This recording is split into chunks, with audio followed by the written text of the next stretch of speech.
गुरुर्ब्रह्मा गुरुर्विष्णुर् गुरुर्ब्रह्मा गुरुर्विष्णुर् गुरुर्देवो महेश्वरः गुरुर्देवो महेश्वरः गुरुसाक्षात् परब्रह्म गुरुर्साक्षात् परब्रह्म तस्मै श्री गुरवे नमः तस्मै श्री गुरवे नमः।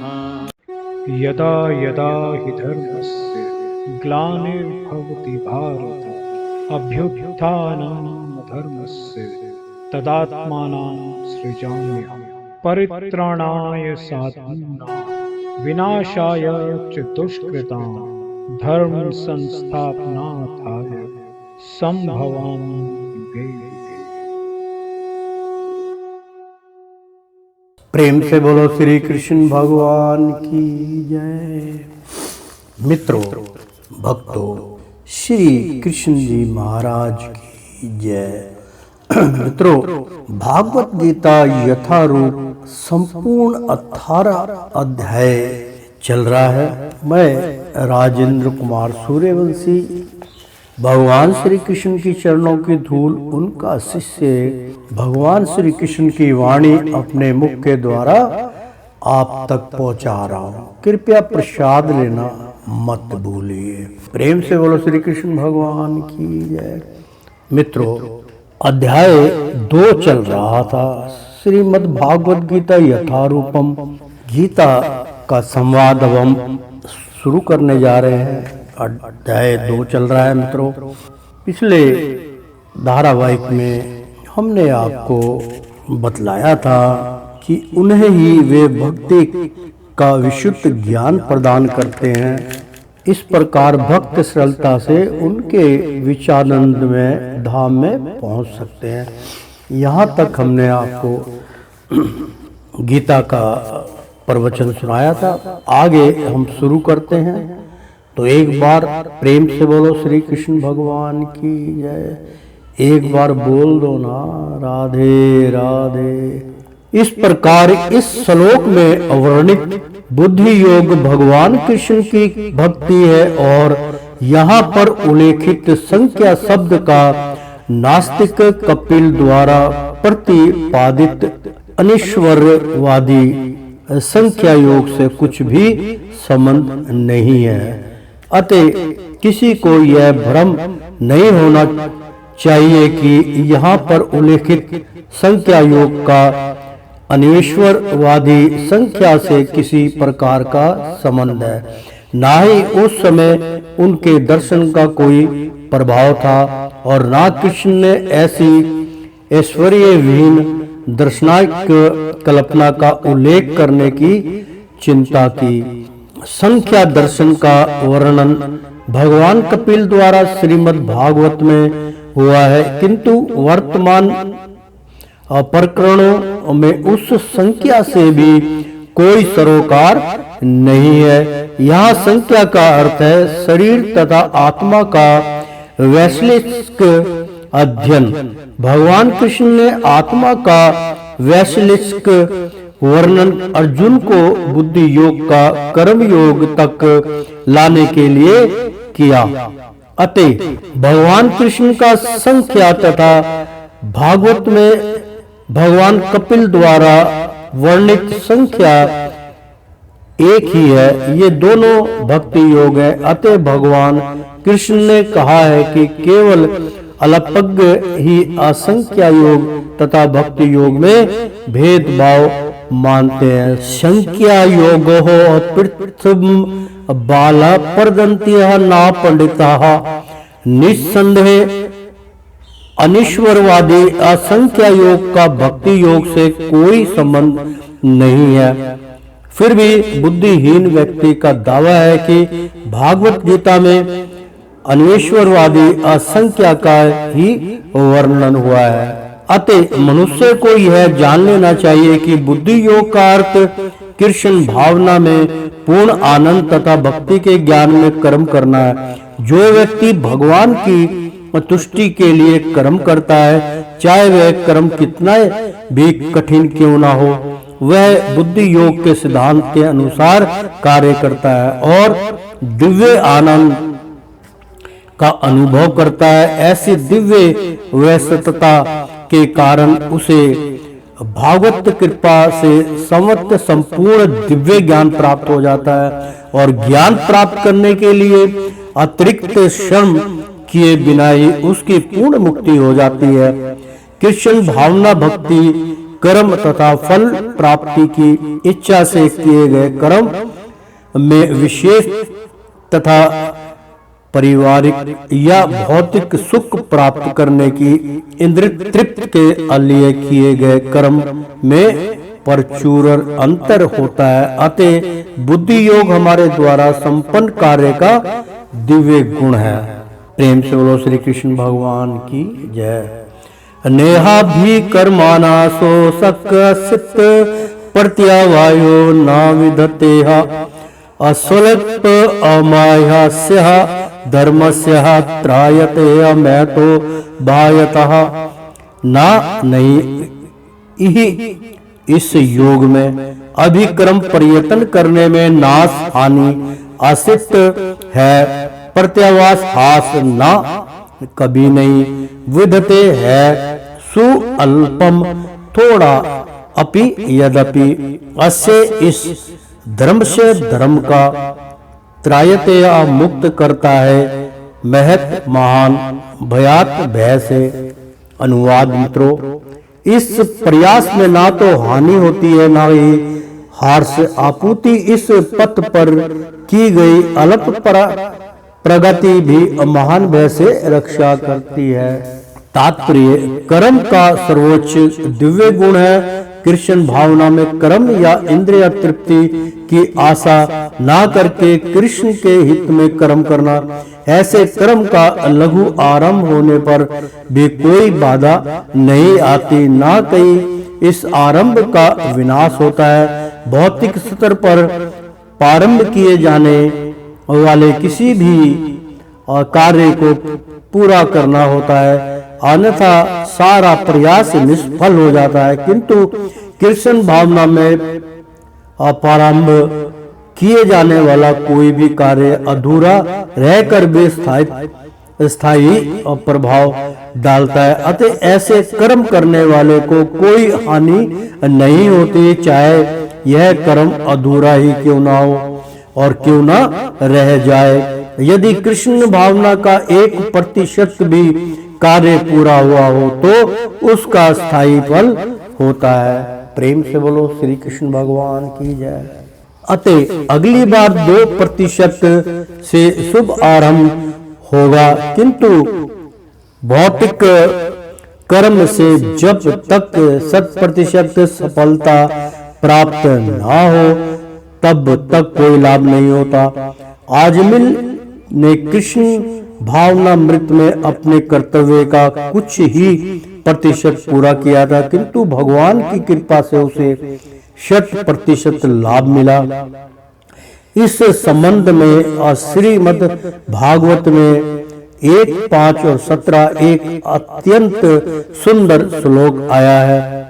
यत कतावाह स्वर धर्मा चरणाबून अबुंजहा हरे भर्जना पक्वसता अपत्ते ततो यदि यत्र कवहा वाभ्रध्रम भूधा मनुष्य की को अवार्थ आपतो हो छ भजंता स्वर धर्मांतः। यदि कोई अपना धर्म छोड़कर कृष्ण भावनामृत में काम करता है और फिर काम पूरा ना होने के कारण नीचे गिर जाता है तो इसमें उसका क्या हानि, और यदि कोई अपने भौतिक कार्यों को पूरा करता है तो इससे उसको क्या लाभ होगा। अथवा जैसा कि ईसाई कहते हैं, यदि कोई अपनी शाश्वत आत्मा को खोलकर संपूर्ण जगत को पाले तो मनुष्य को इससे क्या लाभ होगा। भौतिक कार्य तथा उनके फल स्वरूप शरीर के साथ ही समाप्त हो जाता है, किंतु कृष्ण भावना अमृत में किया गया कार्य मनुष्य को इस शरीर के विनष्ट होने पर भी पुण्य कृष्ण भावना अमृत तक ले जाता है।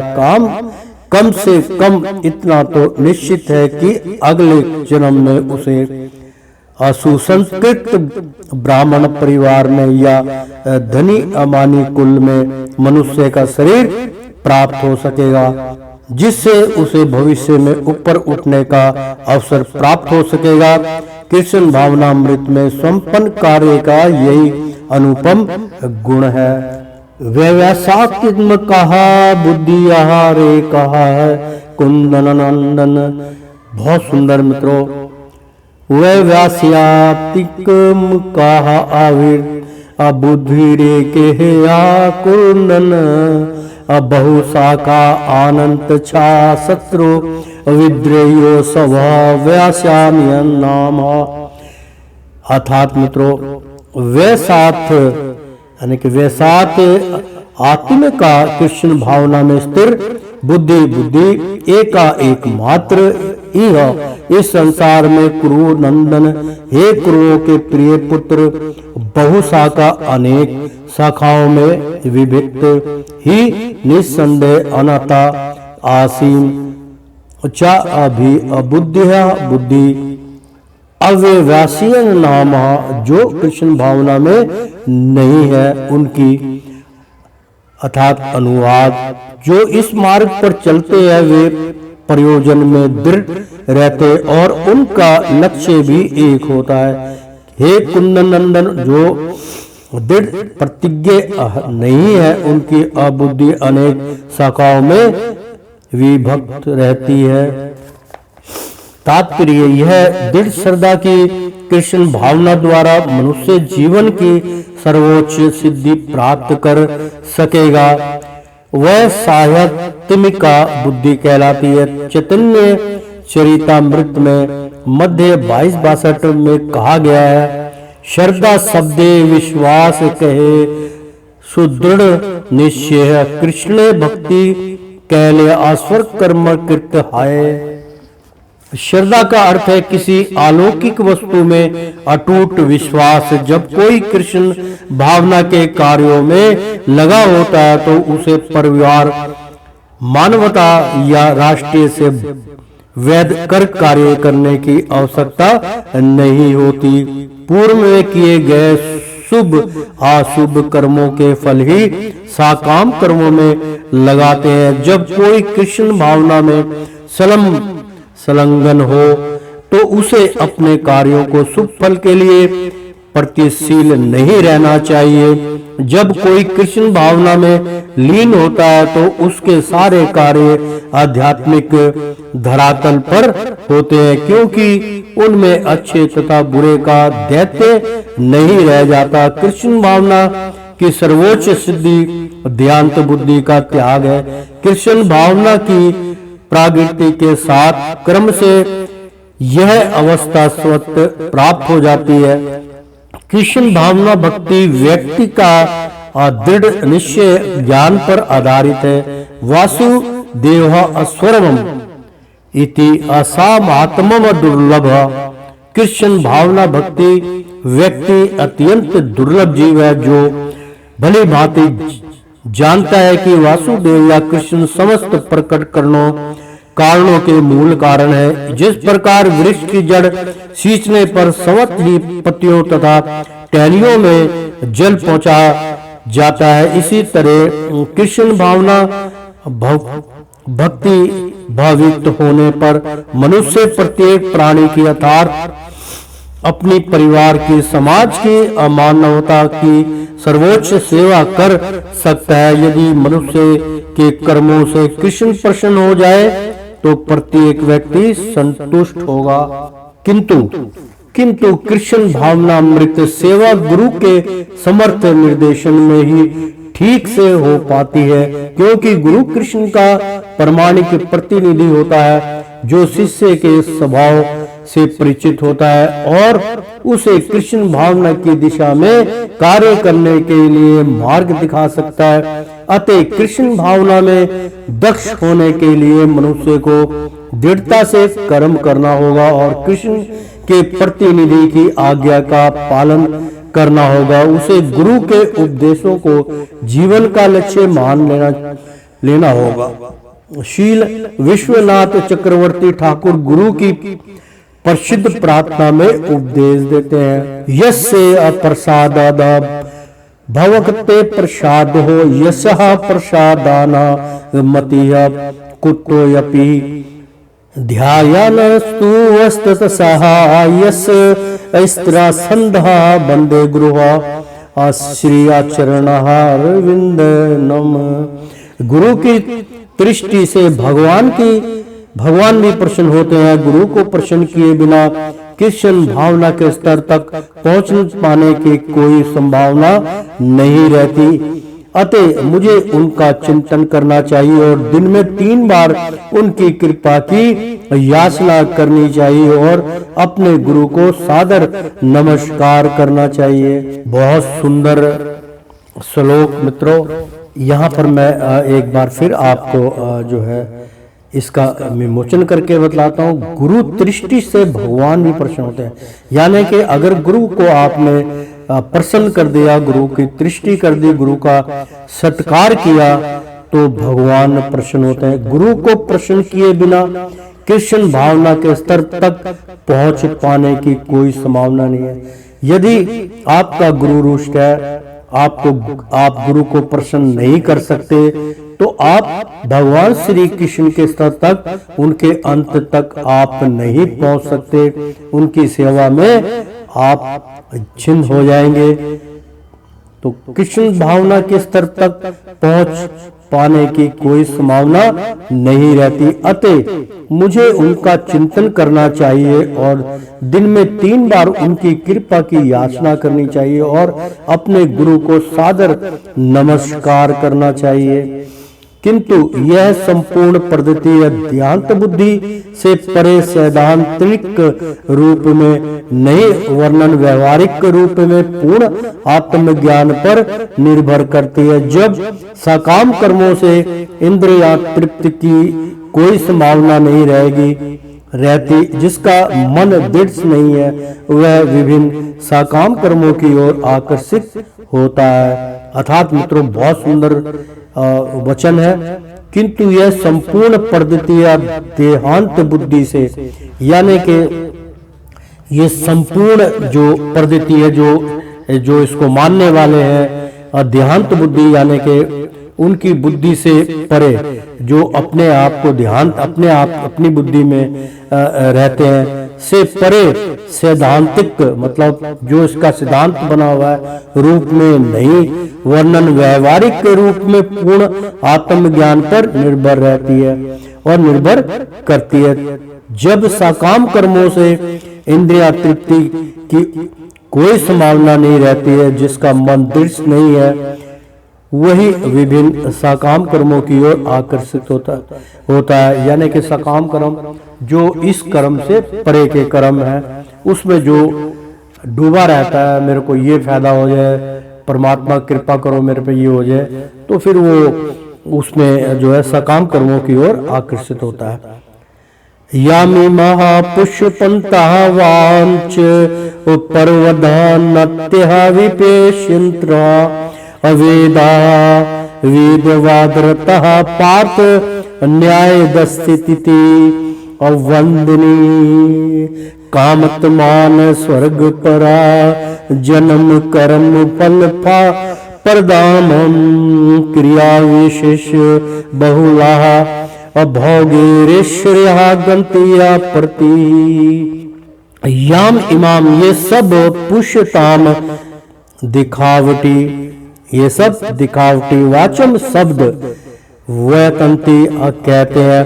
अपिवश्यत अल्प व्यक्ति, अल्पज्ञ व्यक्ति, वेदवादरता वेदों के अनुयायी, पार्थ हे पार्थ ना कभी नहीं, अत्यंत यानी कि अनियंत अन्य कुछ आश्रित है, इति इसी प्रकार वाद में सम्मंत्र काम आत्मन इंद्रिया तृप्ति के इच्छुक, स्वर्ग प्राप्ति के इच्छुक, जन्म कर्म फल पारदानम उत्तम जन्म तथा अन्य सकाम कर्म प्रदान करने वाला, क्रिया विशेष भड़कीले उत्सव बहुलाभ विधि विविध भोग इंद्रिया तृप्त ऐश्वर्य तथा ऐश्वर्य गातिम प्रागृति प्रति की ओर। अनुवाद। अनप ज्ञानी मनुष्य वेदों के उन अलंकारामय शब्दों के प्रति अत्यधिक आसक्त रहते हैं जो स्वर्ग ही प्राप्ति, अच्छे जन्म, शक्ति इत्यादि के लिए विविध सकाम कर्म करने की असंतुति करते हैं। इंद्रिय तृप्ति तथा ऐश्वर्य में जीवन की अभिलाषा के कारण वे कहते हैं कि इससे बढ़कर और कुछ नहीं है। तात्पर्य साधारणतः सब लोग अत्यंत बुद्धिमान नहीं होते और वे अज्ञान के कारण वेदों के कर्म कांड भाग में बताए गए सकाम कर्मों के प्रति आध्यात्मिक आसक्त रहते हैं। वे स्वर्ग में जीवन का आनंद उठाने के लिए इंद्र तृप्ति कराने वाले प्रस्तावों से अधिक और कुछ नहीं चाहते। जहां मदिरा तथा तरुणाई उपलब्ध है और भौतिक ऐश्वर्य स्वर सामान्य है, वेदों में स्वर्ग लोग पहुंचने के लिए अनेक यज्ञों की स्तुति है, जिसमें ज्योतिष यज्ञ प्रमुख है। मतलब जो आप ज्योति जलाते हैं मित्रों, वो बहुत प्रमुख है। ज्योति सोम यानी कि यज्ञ बहुत सुंदर है, इसमें अब प्रमुख है। वास्तव में वेदों में कहा गया है कि जो स्वर्ग जाना चाहता है उसे ये यज्ञ संपन्न करने चाहिए, और अल्प ज्ञानी पुरुष सोचते हैं कि वैदिक ज्ञान का सारा अभिप्राय इतना ही है। ऐसे लोगों के लिए कृष्ण भावना के दृढ़ क्रम में स्थित हो पाना अत्यंत कठिन है। जिस प्रकार मूर्ख लोग विषैले वृक्षों के फूलों के प्रति बिना यह जाने कि ये आकर्षण का फल क्या होगा आसक्त रहते हैं, उसी प्रकार अज्ञानी व्यक्ति स्वर्गिक ऐश्वर्य तथा तज जनित इंद्रियां भोग के प्रति आकृष्ट रहते हैं। वेदों के इंद्र भोग के प्रति आकृष्ट रहते हैं। वेदों के कर्म कांड भाग में कहा गया है आपाम सोममर्ता आमूम तथा अक्षिण हाँ वे चातुर्मास्य याजिन सुकृत भवती। दूसरे शब्दों में जो लोग चतुर्मास तप करते हैं वे अमर तथा सादा सुखी रहने के लिए सोम रस पीने के अधिकारी हो जाते हैं। यहाँ तक कि इस पृथ्वी में भी कुछ लोग सोम रस के लिए अत्यंत इच्छुक रहते हैं, जिससे वे बलवान बने और इंद्रिय तृप्त का सुख पाने में असमर्थ हों। ऐसे लोगों को भवबंधन से मुक्ति में कोई अश्रद्धा नहीं होती और वे वैदिक यज्ञों की तड़क भड़क में विशेष आसक्त रहते हैं। वे समानता विषय ही होते हैं और जीवन में स्वर्गिक आनंद के अतिरिक्त और कुछ नहीं चाहते। कहा जाता है कि स्वर्ग में नंदन कानन नामक अनेक उद्यान हैं, जिनमें दैवी सुंदरी स्त्रियों का संग तथा प्रचुर मात्रा में सोम रस उपलब्ध रहता है। ऐसा शारीरिक सुख निस्संदेह विषय है। अतः ये लोग वे हैं जो भौतिक जगत के स्वामी बनकर ऐसी भौतिक अस्थायी सुख की प्राप्ति आसक्त है। प्रेम से बोलो श्री कृष्ण भगवान की जय। भोगे सर्वे परिष्कृत तापाप हत चेत सामा विवाह साहतिकमिका बुद्धि समाधो न विधीयते है। भोग, भौतिक भोग, ऐश्वर्य तथा ऐश्वर्य के प्रति अपर्श कानम आसक्तों के लिए तया ऐसी वस्तुओं से अपहत चेत साम मोहग्रस्त चित्त वाले व्यवसाय अंतिम का दृढ़ निश्चय वाले बुद्धि भगवान की भक्ति समाधि नियंत्रण मन में ना कभी नहीं विधीयते घटित होती है। अनुवाद: जो लोग इंद्रियां, भोग तथा भौतिक ऐश्वर्य के प्रति आध्यात्मिक आसक्त होने से ऐसी वस्तुओं से मोहग्रस्त हो जाते हैं, उनके मनों में भगवान के प्रति भक्ति का दृढ़ निश्चय नहीं होता। तात्पर्य मित्रों ये है कि समाधि का अर्थ है स्थिर मन। वैदिक शब्द कोश निरुक्ति के अनुसार समयज्ञ आध्यात्यास असिमंत्रात मत तवाया था तमनियम। जब मन आत्मा सब को समझाने में स्थिर रहता है तो उसे समाधि कहते हैं। जो लोग इंद्रिया भोग में रुचि रखते हैं अथवा जो ऐसी क्षणिक वस्तुओं से मोहग्रस्त है, उनके लिए समाधि कभी भी संभव नहीं है। माया के चक्कर में पड़कर वे ना अधिक पतन को प्राप्त होते हैं। प्रेम से बोलो श्री कृष्ण भगवान की जय। त्रैगुण्यः विषयः वेदा अनिश्त्रः गुणयो भवार्जुनः निद्र नंद्रो नित्य सत्वासतो नियोग क्षेम अत्यमवाना।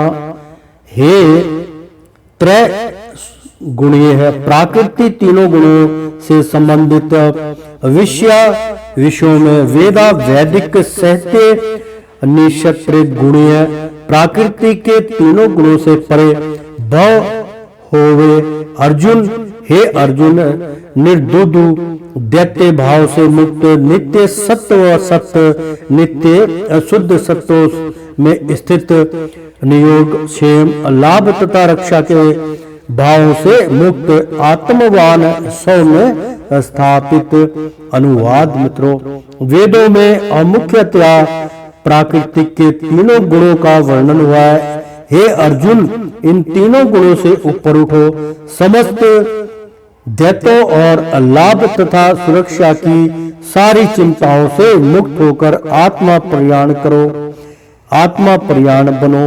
तात्पर्य, सारे भौतिक कार्यों में प्राकृतिक के तीनों गुणों की क्रियाएं तथा प्रतिक्रियाएं निहित होती हैं। इनका उद्देश्य कर्म फल होता है जो भौतिक जगत में बंधन का कारण है। वेदों में मुख्यतः साकाम कर्मों का वर्णन है, जिससे सामान्य जन कर्म से इंद्रिया तृप्ति के क्षेत्र से उठकर आध्यात्मिक धरातल तक पहुंच सके।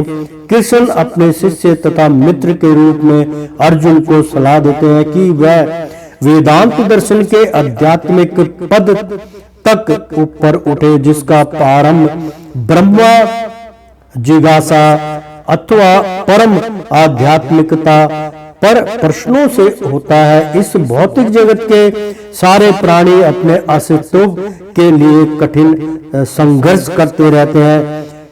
उनके लिए भगवान ने इस भौतिक जगत की सृष्टि करने के पश्चात वैदिक ज्ञान प्रदान किया, जो जीवन यापन तथा भवबंधन से छूटने का उपदेश देता है। जब इंद्रिया तृप्ति की कार्य तथा कर्म कांड समाप्त हो जाता है तो उपनिषदों के रूप में भगवान साक्षात्कार का अवतार प्रदान किया जाता है। ये उपनिषद विभिन्न वेदों के अंश हैं। उसी प्रकार जैसे भागवत गीता पंचम वेद महाभारत का एक अंग है, उपनिषदों से आध्यात्मिक जीवन का शुभ आरंभ होता है। जब तक भौतिक शरीर का अस्तित्व है तब तक भौतिक गुणों की क्रियाएं प्रतिक्रियाएं होती रहती है। मनुष्य को चाहिए कि सुख दुख या शीत धाम जैसी दैत्यताओं को सहन करना सीखे और इस प्रकार हानि तथा लाभ की चिंता से मुक्त हो जाए। जब मनुष्य कृष्ण की इच्छा पर पूर्णतया आश्रित रहता है तो यह दिव्य अवस्था प्राप्त होती है। यवनर्थ उद्पानेहा सर्वतः संपूलोतोदके अस्त्रवाहंसेषु अवेदेषु ब्रह्मणास्य विज्ञानतः। यावन जितना सारा अर्थ प्रयोजन होता है, उद्पाने कल्पकूप में स्वरत सब प्रकार से संप्लुत उद के अविशाल जलाशय में तावान उसी तरह सवेशु समस्त वेदों में ब्राह्मण से ब्राह्मण जानने वाले का विजानत पूर्ण ज्ञानी का अनुवाद।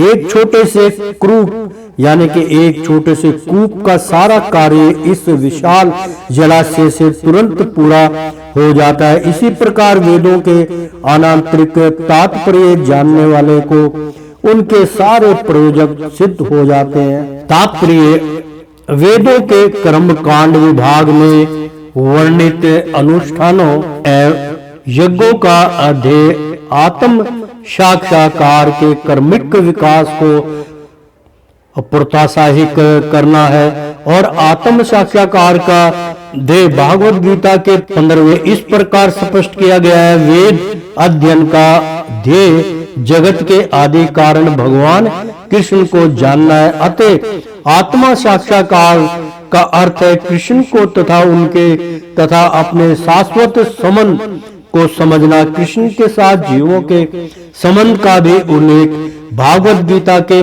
15वें और 7 ही हुआ है। जीवन आत्माएं भगवान के अंश स्वरूप है। अतः प्रत्येक जीव द्वारा कृष्ण भावना को जागृत करना वैदिक ज्ञान की सर्वोच्च पूर्ण अवस्था है। श्रीमद् भागवत में 3:33-7 में इसकी पुष्टि इस प्रकार हुई है। प्रेम से बोलो श्री कृष्ण भगवान की जय। आहो बत सप च्योसतो अमरियहना यजि ग्रह हा गृह वर्तते नाम तुम भयाम ते पुष्प पस्ते आजुहु अस्य शासनारायः अब्राह्मण चुननानम गणन्ति आयेते। हे प्रभु, आपके पवित्र नाम का जाप करने वाला भले ही चंडाल जैसे नियम परिवार में क्यों ना उत्पन्न हुआ हो, किंतु वह आत्मा साक्षात्कार के सर्वोच्च पद पर स्थित होता है। ऐसा व्यक्ति अवश्य ही सारी तपस्याएं वैदिक अनुष्ठानों के अनुसार संपन्न किए होता है और अनेक बार तीर्थ स्थानों में स्नान करके वेदों का अध्ययन किए होता है। ऐसा व्यक्ति आर्य कुल में सर्वश्रेष्ठ माना जाता है। अतः मनुष्य को इतना बुद्धिमान तो होना ही चाहिए कि केवल अनुष्ठानों के प्रति आसक्त ना रहकर वेदों के उद्देश्य को समझने और अधिकाधिक इंद्रियां तृप्त के लिए ही स्वर्ग लोक जाने की कामना ना करे। इस युग में सामान्य व्यक्ति के लिए ना तो वैदिक अनुष्ठानों के समस्त विधि विधानों का पालन करना संभव है और ना सारे वेदांतों तथा उपनिषदों का स्वर्ग अध्ययन कर पाना सहज है। वेदों के उद्देश्य को संपन्न करने के लिए प्रचुर समय, शक्ति, ज्ञान तथा साधन की आवश्यकता होती है। इस युग में ऐसा कर पाना संभव नहीं है, किंतु वैदिक संस्कृति का परम लक्ष्य भगवान नाम कीर्तन द्वारा प्राप्त हो जाता है, जिसकी संस्तुति पतित्राणों में उद्राक भगवान चैतन्य द्वारा हुई है। मैं इसका वर्णन द्वारा करता हूँ मित्रों, बहुत सुंदर है। किंतु वैदिक संस्कृति का परम लक्ष्य भगवान नाम कीर्तन द्वारा प्राप्त हो जाता है, जिसकी संस्तुति पतितताओं के उदारक भगवान चैतन्य द्वारा हुई है। क्योंकि महाराज जो चैतन्य थे वो कीर्तन करते थे, भगवान का भजन करते थे और आनंद लेते थे। जब चैतन्य से महान वैदिक पंडित प्रकाशानंद सरस्वती ने पूछा कि आप वेदांत दर्शन का अध्ययन ना करके एक भावुक की भांति पवित्र नाम का कीर्तन क्यों करते हैं, तो उन्होंने उत्तर दिया कि मेरे गुरु ने मुझे बड़ा मूर्ख समझकर भगवान कृष्ण के नाम का कीर्तन करने की आज्ञा दी, अतः उन्होंने ऐसा ही किया और वे पागल की भांति भायोमंत हो गए। इस कलयुग में अधिकांश जनता मूर्ख है और वेदांत दर्शन समझ पाने के लिए पर्याप्त शिक्षित नहीं है। वेदांत दर्शन के परम उद्देश्य की मूर्ति और पूर्ति भगवान के अपवित्र नाम का कीर्तन करने से हो जाती है। वेदांत वैदिक ज्ञान की प्रकाष्ठा है और वेदांत दर्शन के प्रणेता तथा ज्ञाता भगवान कृष्ण है। सबसे बड़ा वेदांती तो वह महात्मा है जो भगवान के पवित्र नाम का जप करने में आनंद लेता है। संपूर्ण वैदिक रहस्य अववाद का यही चरम उद्देश्य है। कर्मणे वाधिकासते मां फलेषु कदाचन। बहुत अच्छा ये श्लोक बार बार कहा जाता है। कर्मण्यवाधिकार सते मां फलेषु कदाचन मां कर्म फले हेतु भूर्माते असंगो असक्तवत कर्मणे। कर्माणि कर्म करने में एव निश्चय अधिकार ते तुम्हारा मां कभी नहीं, फलेषु कर्म फलों में कदाचन कदापि अम्मा कभी नहीं, कर्म फल कर्म का फल हेतु कारण भू हो ओ मां कभी नहीं, ते तुम्हारी असंगन आसक्ति असु अस्तु हो कर्म अकर्मणि अकर्म ना करने में। अनुवाद, तुम्हें अपना कर्म कर्तव्य करने का अधिकार है, किंतु कर्म के फलों के तुम अधिकारी नहीं हो। तुम ना तो कभी अपने आप को अपने कर्मों के फलों का कारण मानो, ना ही कर्म ना करने में कभी आसक्त हो। तात्पर्य मित्रों, यही यहाँ पर तीन अविचारणीय बातें हैं। कर्म, स्वधर्म, विक्रम तथा आक्रम। कर्म, स्वधर्म वे कार्य हैं जिनका आदेश प्राकृतिक के गुणों के रूप में प्राप्त किया जाता है। अधिकारी की सम्मति के बिना किए गए कर्म विक्रम कहलाते हैं और आक्रम का अर्थ है अपने कर्मों को ना करना। भगवान ने अर्जुन को उपदेश दिया कि वह निष्क्रिय ना हो, आपूति फल के प्रति आसक्त हुए बिना अपना कर्म करे। कर्म फल के प्रति आसक्त रहने वाला भी कर्म का कारण है। इस तरह वह ऐसे कर्म फलों का भोक्ता होता है। यहाँ तक निर्धारित कर्मों का संबंध है वे तीन उप श्रेणियों के हो सकते हैं, यथा नित्य कर्म, आपातकालीन कर्म तथा इच्छित कर्म। नित्य कर्म फल की इच्छा बिना शास्त्रों के अन्य निर्देश अनुसार सतो गुण में रहकर किए जाते हैं। फल युक्त कर्म बंधन के कारण बनते हैं, अतः ऐसे कर्म अशुभ है। हर व्यक्ति को अपने कर्म पर अधिकार है, किंतु उसे फल से अनासक्त होकर कर्म करना चाहिए। ऐसे निष्काम कर्म निस्संदेह मुक्ति पथ की ओर ले जाने वाले हैं। अतएव भगवान ने अर्जुन को फलासक्ति रहित होकर कर्म स्वधर्म के अस्वरूप में युद्ध करने की आज्ञा दी।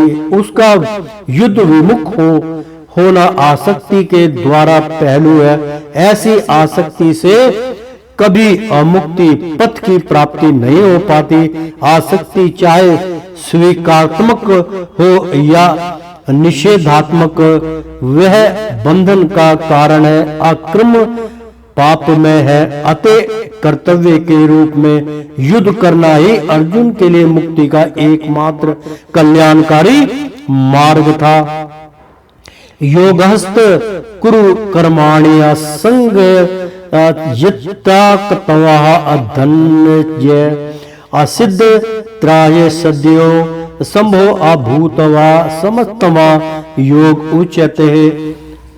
मित्रों, योगस्थ कुरु कर्माणि संग ते कत्वा धनजय सिद्ध यत्र दियो समो भूतवा समतम योग उच्यते। बहुत सुंदर श्लोक मित्रों। तात्पर्य इसका यह है, योगस्थ संभाव होकर, कुरु करो, कर्मणि अपने कर्म, सदगम आसक्ति हो, त्यक्त्वा त्याग कर, धनजय हे अर्जुन, सिद्धि असद्यों सफलता तथा विफलता में असम संभाव भूतवा होकर, समतम यानी कि समतवम समता योग योग उच्चते कहा जाता है। अनुवाद, हे अर्जुन, जय अथवा पराजय की समस्त आसक्ति त्याग कर समभाव से अपना कर्म करो, ऐसी समता योग कहलाती है। तात्पर्य, कृष्ण अर्जुन से कहते हैं कि वह योग में स्थित होकर कर्म करे। और योग है क्या? योग का अर्थ है सदैव चंचल रहने वाली इंद्रियों को वश में रखते हुए परम तत्व में मन को एकाग्र करना। और परम तत्व कौन है?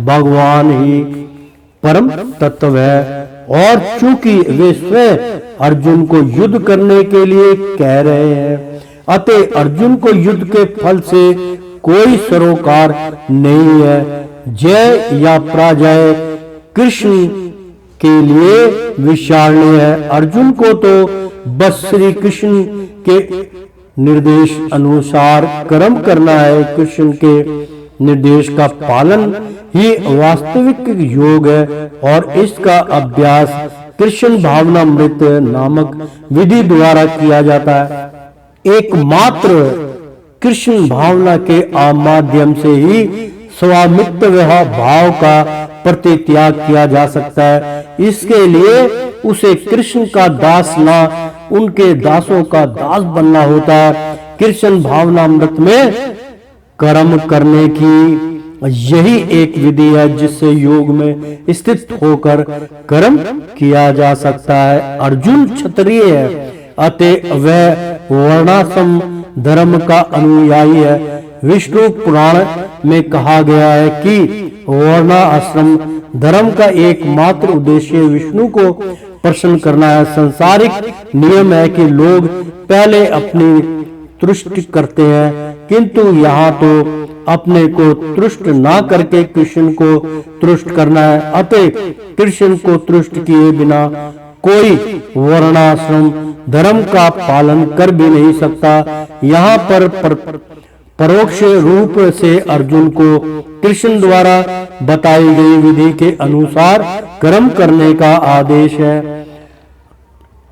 दूरेण हामर कर्म बुद्धि योगा दानच्छय अबुद्धो शरण मनवंचित कृपाण फल हे अतावा।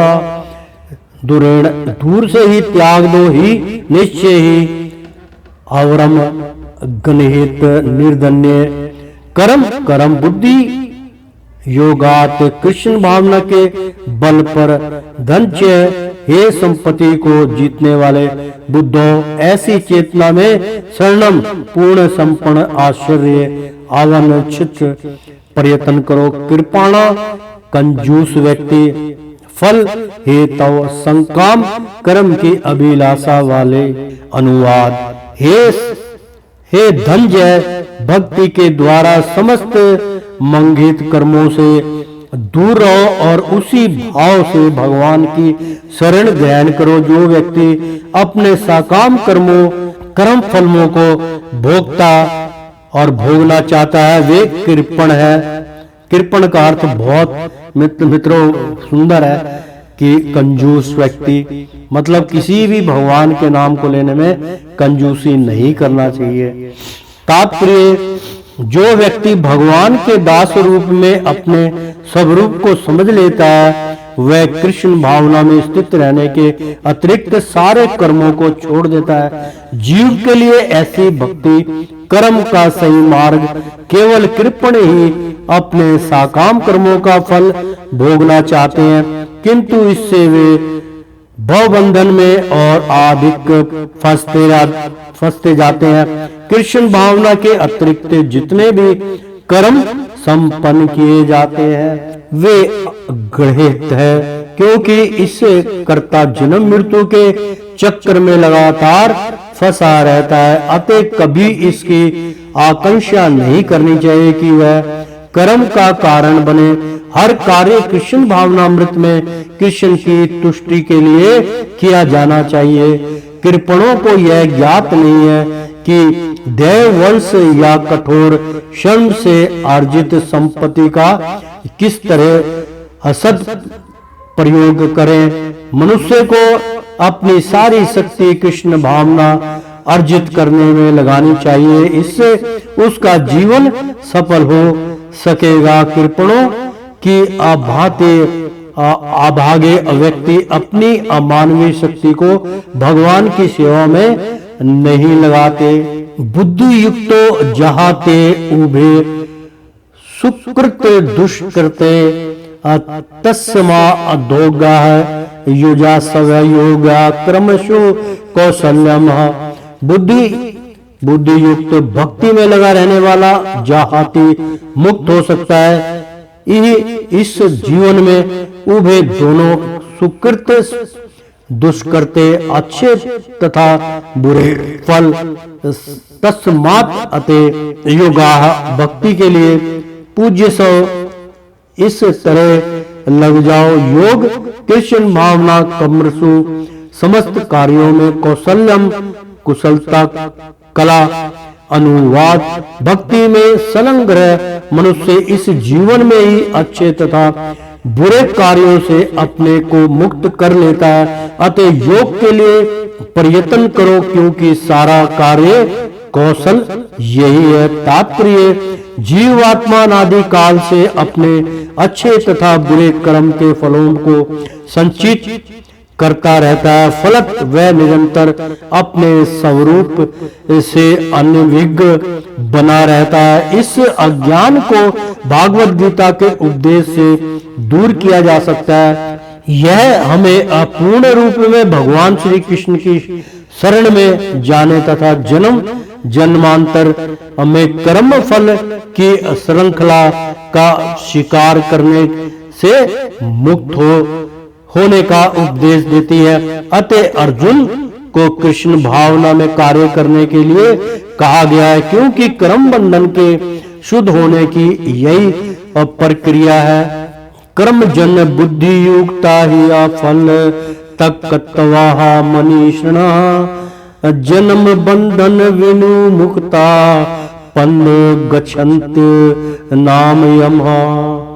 कर्म जन्म रसा काम कर्मों के कारण बुद्धि युक्ता भक्ति में लगे ही अनिश्चय ही फलम फल तत्कत्वा त्याग करे। मनीषकरण मनि अवेषण बड़े बड़े ऋषि मुनि या भक्त गण जन्म बंध जन्म तथा मृत्यु के बंधन से विनिमुक्ता मुक्त पद पर गच्छन्ति और पहुंचते हैं अनायामम बिना कष्ट के।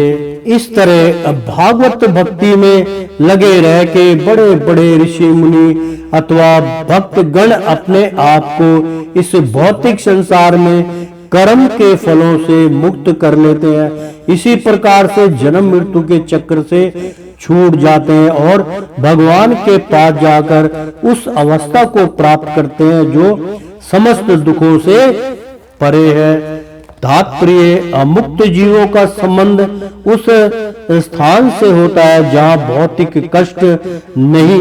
भागवत में 10-14 और 98 में कहा गया है, शमशिकता से आपद्र लव पूर्ण महत पंद पुण्यास पुरारे भावना बुद्धि वर्त संद पंद पन पद पंद पद यद विदा विद पंदना तेषामा।